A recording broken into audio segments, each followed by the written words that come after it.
Hello hello, तो स्वागत है आप सभी का हमारे फिर से एक नए ब्लॉग में। तो आज हम रिव्यू देने वाले हैं अपना एग्जाम का, जो कि मेरा एग्जाम हुआ है 11 अगस्त को थर्ड शिफ्ट में, जो कि मेरा कल था और आज है 12 अगस्त। तो आज मैं ये वीडियो अपलोड कर रहा हूँ, शूट कर रहा हूँ।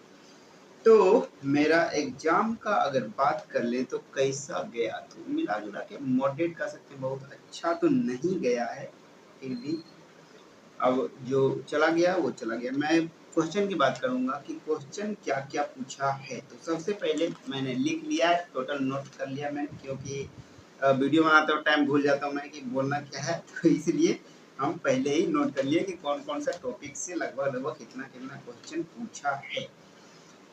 तो सबसे पहले हम रीजनिंग का बात करेंगे। तो रीजनिंग में सैलोगिज्म में आएगा दो क्वेश्चन के लगभग था। उसके बाद अल्फाबेट में था 3 से 4 क्वेश्चन। उसके बाद सिंप्लीफिकेशन का एक क्वेश्चन मात्र था। ब्लड रिलेशन में था 2 क्वेश्चन, शायद हाँ मे बी 2 क्वेश्चन ही था ब्लड रिलेशन में। उसके बाद नंबर सीरीज में 4 से 5 क्वेश्चन रहेगा, जैसे कि एक नंबर दिया हुआ है, इसमें कहेगा कि अगर इसको घटते क्रम या बढ़ते क्रम में सजाते हैं, उसके बाद आगे पीछे का 1-2 अंक घटा करके जोड़ने के लिए, ये सब टाइप का। और एक थोड़ा आता है कि सीरीज बदल करके क्वेश्चन थी, सॉरी रहेगा आपको गिनने के लिए, जैसे कि सीरीज दिया हुआ है घटते क्रम या बढ़ते क्रम में सजाना, उसके बाद 4 पहले से दूसरा अंक, तीसरे से चौथा अंक, इस टाइप का क्वेश्चन ये था। उसके बाद फिर दाएं बाएं बदलने वाला 5 से 6 क्वेश्चन था इसमें से। उसके बाद सीटिंग अरेंजमेंट में 3 से 4 क्वेश्चन। फिर आ गया विषम में जोड़ने घटाने वाला, वो ये 3 से 4 क्वेश्चन। तो ये था पूरा का पूरा रीजनिंग का पार्ट। रीजनिंग में अगर टोटल की बात कर लें तो मॉडरेट लेवल कह सकते हैं इसको, मॉडरेट टू हाई लेवल कह सकते हैं। पूरा आसान क्वेश्चन था नहीं, क्वेश्चन पूरा लेंदी था। सिटिंग अरेंजमेंट वाला जो 3-4 क्वेश्चन था बहुत बड़ा बड़ा क्वेश्चन था, और भी जो क्वेश्चन था वो उतना आसान इजी मतलब वे में पूरा स्पीड से नहीं बनेगा, थोड़ा सा टाइम टेकिंग तो था। क्वेश्चन जितना भी टोटल ओवरऑल भी अगर देखें तो क्वेश्चन टफ ही कह सकते हैं, क्वेश्चन आसान नहीं है पिछले बार ग्रुप डी के अकॉर्डिंग अगर देखें तो।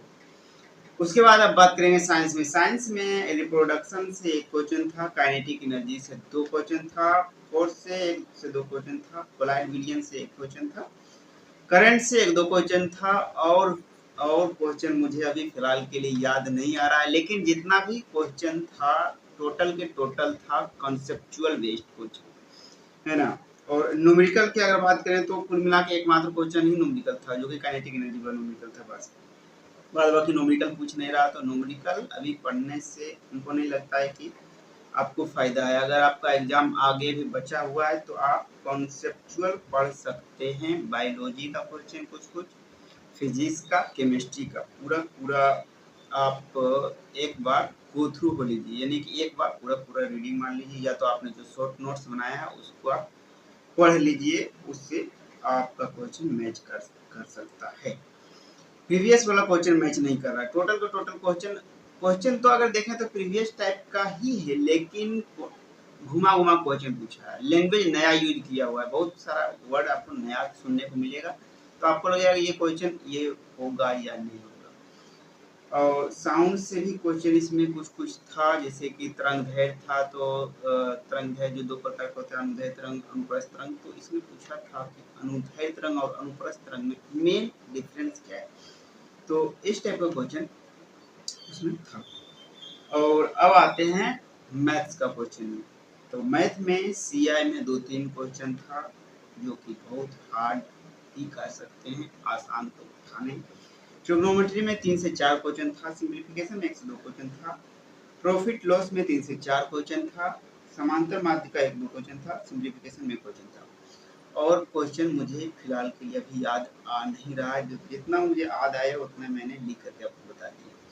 तो ये टॉपिक त्रिकोणमिति, ट्रिग्नोमेट्री और सीआई, चक्रवृद्धि ब्याज वाला क्वेश्चन आप पढ़ करके जरूर जाइएगा। प्रॉफिट लॉस त्रिकोणमिति, सीआई और एक ठो दूरी और चाल वाला, दूरी और चाल वाला, ये 3-4 टॉपिक आप पढ़ करके जाइए तो आपका अच्छा खासा मैथ कवर हो जाएगा। तो मैथ में ये था, और बाद बाकी अब बच गया करंट अफेयर। तो करंट अफेयर का अगर बात करें तो उसमें टोटल 2026 वाला करंट अफेयर पूछा हुआ था, जो कि मैंने बनाया ही नहीं उसको, क्योंकि बहुत मुझे आता ही नहीं था, क्योंकि मैंने करंट अफेयर पढ़ा नहीं। कुछ कुछ लोग करंट अफेयर बनाए हैं, लेकिन अगर बात करें अब क्वेश्चन सबसे ज़्यादा छूटने का, तो सबसे ज़्यादा साल का क्वेश्चन छूट रहा है मैथ में, क्योंकि मैथ पूछ रहा है मॉडरेट टू हाई लेवल का। मैथ प्रीवियस में जितना आसान पूछा था उतना आसान इस बार है। हम तो सोच के गए थे प्रीवियस में जिस टाइप का क्वेश्चन पूछा था मैथ में उसी टाइप का पूछेगा।